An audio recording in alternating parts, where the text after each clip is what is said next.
it turns you into a liar. It turns you into a manipulator because you've never developed the skills to be honest. Welcome to the Black Mother Wound podcast, where we center the stories of Black women as we heal from the painful relationships with our mothers. Welcome to the Black Mother Wound podcast. I am your host, Jennifer Arnest. So let's talk about why we think it is so wrong and so bad and the worst thing in the world that we could ever do. And for sure, we are going straight to hell when we disagree with our mama. This whole concept, I'm going to call it a myth. The myth of disagreeing with your mother somehow has come to be this belief now that you are disrespectful, you are unappreciative, you are rebellious, and you was just a no good, good for nothing heathen. And really, some of our mothers have instilled that in us, that when we disagree with them, that fundamentally we are creating the biggest sin we could ever commit as a child.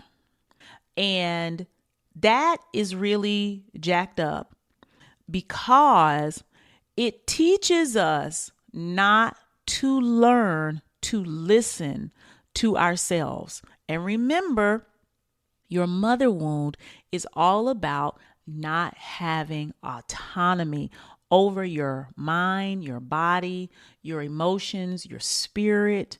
And when you can't disagree with someone, it means you can't have an opinion. You can't have a different idea. You can't see something from a different perspective. And it also means that your perspective, your value, your point of view is baseless. It has no value because you are a child. Now, the crazy part becomes when you're 35 and you are still a child. You like, you still my child. No, I am your daughter. I am no one's child any longer. And again, this is also why I say the Black mother wound is different from the regular white folks' mother wound, because this is a fundamental part of Black parenting that goes back to children are to be seen and not to be heard. And that if you have a voice and that you speak up, you should get your ass whooped. You should get punished. You should be silenced. The way you feel doesn't matter. What you have to say doesn't matter. The way you see things, especially about your own life. And there can be no discussion because guess what? Your mom is not one of your little friends. I know we've all heard that. She is the absolute authority in our life. Now, what really pissed us off as children is we knew most of the time she didn't know what the fuck she was doing. And she was making mistake after mistake after mistake. And it's okay to make mistakes. But this is where the mother wound is passed down because she knows she doesn't know what she's doing. But she thinks she'll lose absolute control of raising you and guiding you if you see a crack in her armor. Little does she know that if we were allowed to see the crack in her armor, we would see her as a human being instead of just seeing her as the archetype of strong Black woman, know everything, sit her up there next to Jesus and John the Baptist. But instead, her own fear, her own lack of internal authority causes her to show up as a know-it-all. Because if there's any doubt in her parenting, things could go off the rails and she could really lose control. And all of the fears that she has, that she had for her life, that she now has for our life, she thinks they will come true. Now, much of this is rooted in her own trauma and her own paranoia. And I need to set the stage for you because we are looking at disagreeing with our mother still as disrespectful. And we are looking at it as dishonoring her. And if you grew up anywhere in the Black church, you are supposed to honor your mother and father for all your days. But we don't even know what that means. We have been taught that means do what they say without question. Period. End of story. And anything less than that is punishable. And it's crazy as we're talking about it. And I know it sounds crazy when you hear me say it, like it doesn't even make sense. You can go anywhere else and have an opinion. If you are having a conversation on Instagram and you disagree with someone in the comments, it's not disrespectful. You've disagreed with your teachers and your professors, with people at work, with people on the street, and you all have been able to have a discussion, a conversation, even a healthy debate, and walk away, and you all both still have a common respect for one another. But for some reason, if we exercise these same basic human skills and interactions with our mother, use a goddamn Jezebel.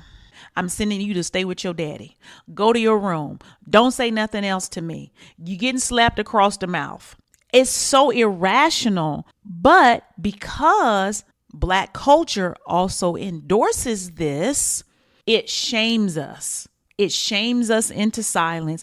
It shames us into thinking that we can't say anything to our mother that she will not like. But guess what this turns you into? You ready? It turns you into a liar.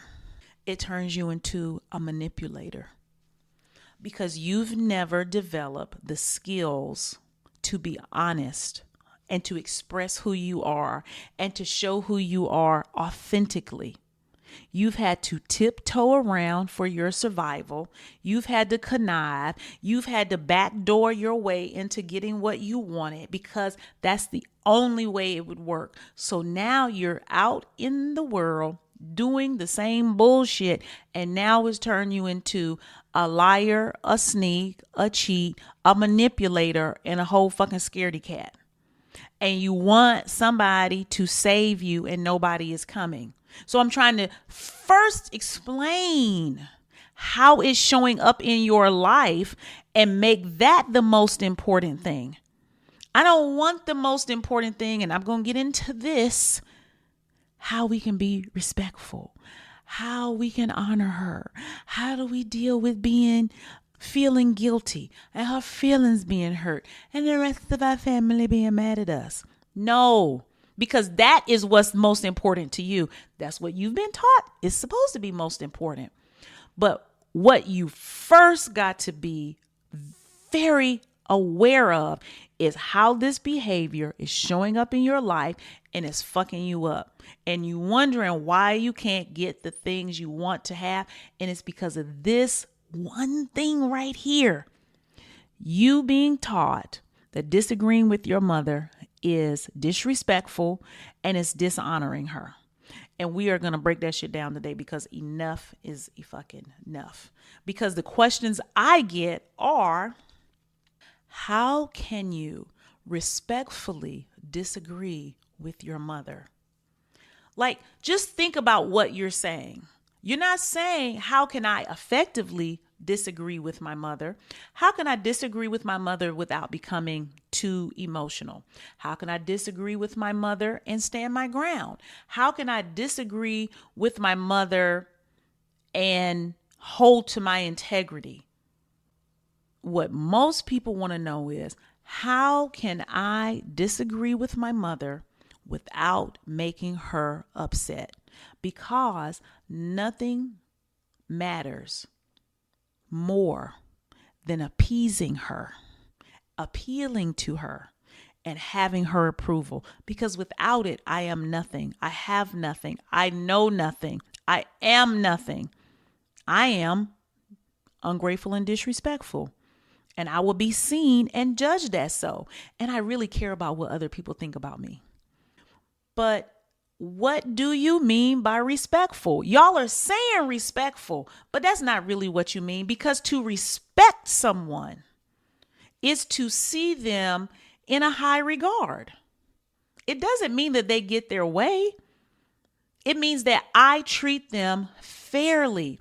To have a respectful conversation with someone is to see their intrinsic value. It is to behave in a way in which you would want someone else to treat you. That's all respect is. This idea of respect for our mother is so fucking skewed. And for our elders. It has, because it goes to your elders too, especially if you're from the Southern Black church. It's like, if anybody is older than you, then they can tell you what to do. You can't say anything and they are right. And you pretend, lie, that you agree with them and you're going with whatever they're telling you you should do. You like, yes, ma'am. Yes, ma'am. Yes, ma'am. Knowing you about to go in your car, roll a blunt up, light it, cuss somebody out and go get dick down somewhere when they told you just to go home and read your Bible. And you like, yes, ma'am. Yes, ma'am. That's what I mean by you turn into a liar. It doesn't mean you got to tell them what you're doing or even debate it, but you can excuse yourself from that. And if it is a conversation, you can disagree, but you cannot have autonomy in your life. You cannot heal your mother wound when you prioritize the emotions and perspectives of others, starting with your mother. And I'm going to tell you the beautiful thing about this, because if you get this, boo, you're going to be on it. If you can get this with your mother, if you can stand your ground with authority and integrity with your mother, you can do it with anybody, anywhere. Nobody can shake you. You can stand in your own space and you can take up room. You can ask for what you need. You can set the boundary and you can move through life in a way that suits you. But guess what? It starts with her first. And if you don't have contact with your mother and you're still having this issue with other people in your life, we're going to still use it, because whoever's closest to you and you're keeping this covenant that you have, this destructive, codependent covenant, this agreement, you're going to be fucked as long as you stay in that. So there is no respectful way. Are you a respectful person? There's no answer to that. All you can do is, how can I honestly do it? How can I disagree honestly? How can I show up as myself? And do you know how you do that? You do it by practicing. And you might get it wrong in the beginning. Your voice is going to shake. You're going to cry. You might even back down. You might scream and holler. You might get up and walk out. But it's okay, because you're learning. Remember, this is a part of the reparenting process. If you have a little child and they're learning how to communicate and express their emotions, they're not going to get it right all the time. They're going to make mistakes. You have to be patient with them, teach them, and show them how to come back. It's the same thing for you, but you have to practice it. This is what I want you to imagine, right? So this is what I want you to write down.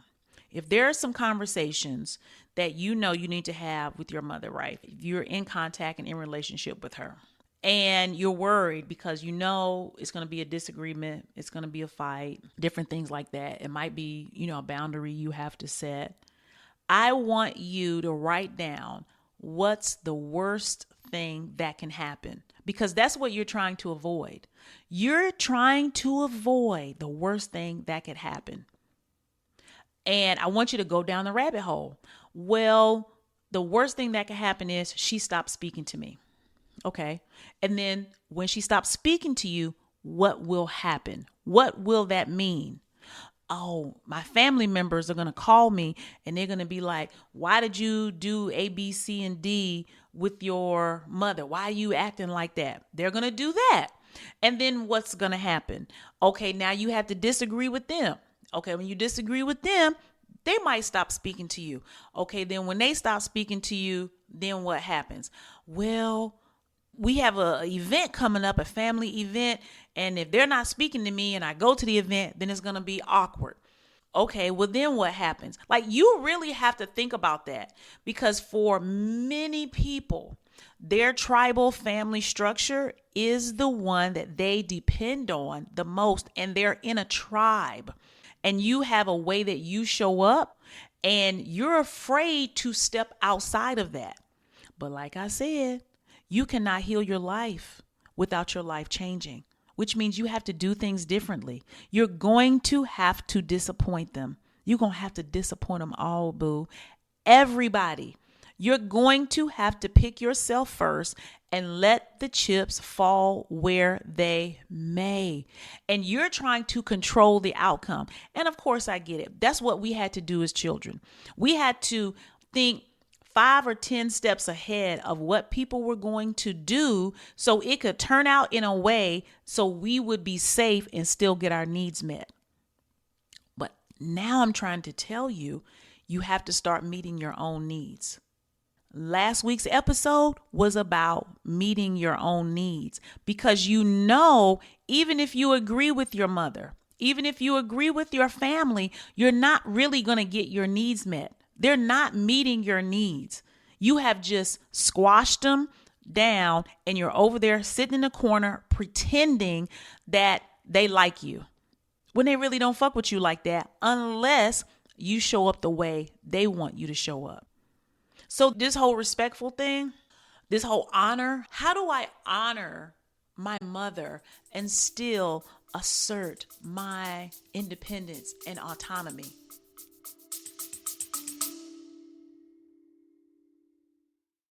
Thank you for watching this episode of The Black Mother Wound. I'll let you get back to it in less than 60 seconds. If you're listening to this show, then you've been struggling with the effects of the painful relationship with your mother. This is why I created Resolve.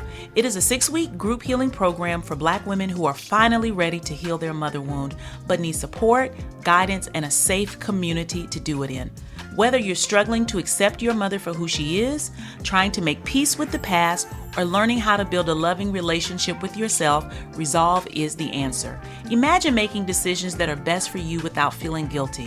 What if you could finally trust and believe in yourself and begin living your best life on your own terms? These are just a couple of the ways Resolve can change your life for the better. If you're ready to start thriving in your life now, click the link below and sign up to get notified when the class opens in August. We really are all in this together.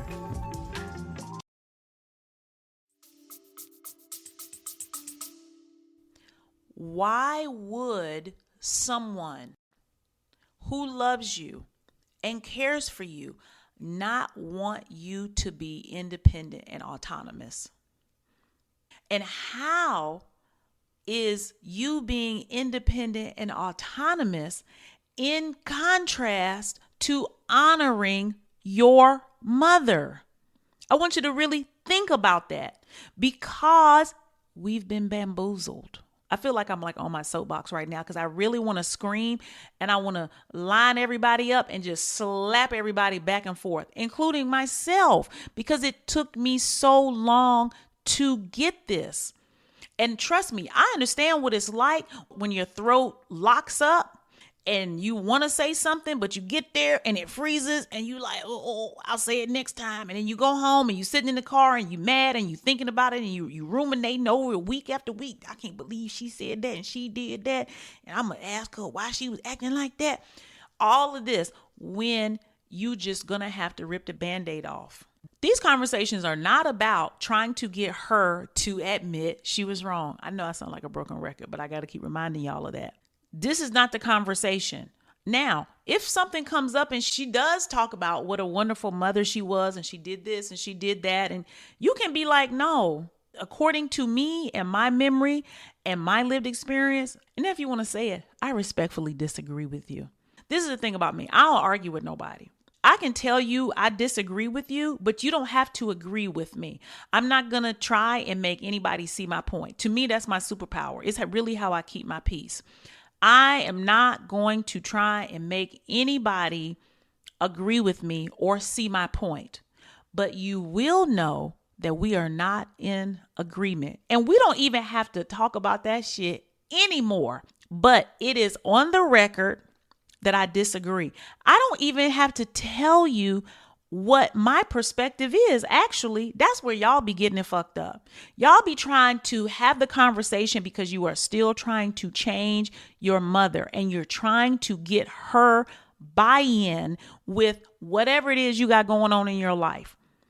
Because the question really isn't, how do I respectfully disagree?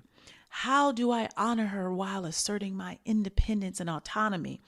It is still, how do I get her to see me? How do I get her to like me? How do I get her to agree with me? How do I do that, Jennifer? That's really what you all want.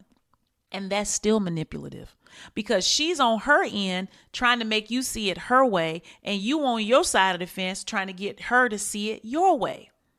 And you all are committing the same travesty against each other when that is not the name of the game. It is, I disagree with you. No, I won't be doing that. No, I don't like that. No, I won't be coming to that. That's all it is. Like, there's nothing disrespectful about what I just said. How could you saying what you feel honestly be truly disrespectful? How? If you call her out her name? How? Like, if you think about it, it doesn't make any sense.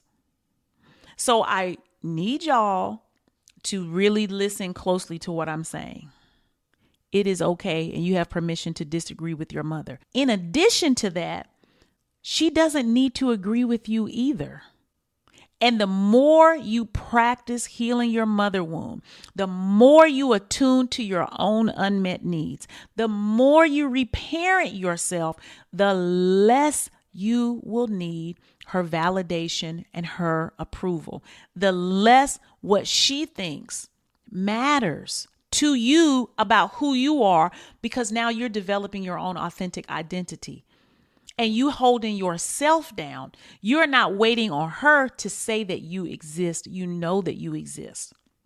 Now, once you do this, once you put your big girl drawers on and you do this, guess what happens? You feel guilty. You feel so fucking guilty.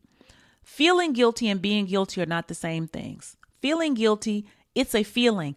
Being guilty is an actual thing. So if you need to write that on a piece of paper, put it on your mirror, put it on the dashboard of your car, sit it next to your nightstand so you can read it every day. Feeling guilty is not guilty. It's a programming. It's a programming that you have in your mind that when you advocate for yourself, you are wrong in any way. Period. With your mother, with the people at the grocery store, with the people at work, no matter what. And you're afraid of how they're going to respond. Because again, you want to control how people see you. You are going to feel guilty in the beginning. And guess what? You're going to have to feel your feelings, baby. That's all you're going to be able to do. You're going to have to go through laying in bed, holding yourself, rocking yourself, getting you some Haagen-Dazs, and soothing yourself and saying, you're not guilty. You're going to have to congratulate yourself. You did a good job. I'm so proud of you, the way that you stood up for yourself. I really liked how you said what was on your mind. It was simple and to the point, and then you got up and left, girl. You ended the conversation. That was deep. Or I know you busted out crying. I know that didn't go the way you wanted it to go. I know you didn't say everything that you wanted to say, but you tried. And I'm so happy you did that. And then I want you to ask your inner little girl. You might feel guilty, the grown-up version of you, but I want you to ask her, how do you feel about me speaking up for you? How did that make you feel? And when she comes back and she tells you, it made me feel good. It made me feel proud. It made me feel seen. Her elation, her being seen is going to disrupt those feelings of guilt that you have. And then what you have to do is you have to continually Do the work. And really, once you bust out everybody's expectation of you and they know that you're going to express how you feel, and it's not a discussion, it's a statement, and you will get up and you will leave. Because really, disagreeing is a form of setting a boundary. And a boundary is not a conversation. A boundary is a statement. And nobody else has to agree with it. And really, what you also don't like is if you disagree, what will happen after that? And you don't want to deal with any type of backlash when really you're doing it to create a safety around yourself. But you have to keep practicing it. And the more you practice it, the easier it gets. And the more you practice it, the less you'll need to practice it, because people will know not to even come around you with that. It won't even be a thing because they'll already know. And they might think you mean. They might think that you're aggressive. They might think a whole lot of shit. But guess what? They're going to keep it to their damn self. And you will be free. Because that's what this work is about. This work is about you being emotionally and mentally free. It should be the only thing you give a fuck about. And people who care about you and love you, that's what they should care about. They should be happy for you finding that freedom, because we all deserve it. So the myth of disagreeing with your mother as disrespectful or dishonorable has been busted. It's official. It's done. You can stop saying it. Stop thinking about it. Stop worrying about it. If you forget about it, come back and listen to this episode. Okay. That's all I got for y'all today. I love you. Thank you for being here. And if you haven't already, join the YouTube channel, because now this is officially a video podcast. So you can look at me and you can listen to me at the same time. Subscribe, comment, share. Hey, I will see y'all next week. We are definitely all in this together. Thank you for listening to the Black Mother Wound podcast. I hope you enjoyed today's episode, and make sure you comment, subscribe, and rate the show. You can keep the conversation going over on IG at Black Mother Wound, and click the link in the show notes to download the free Mother Wound Healing Guide. See you next week.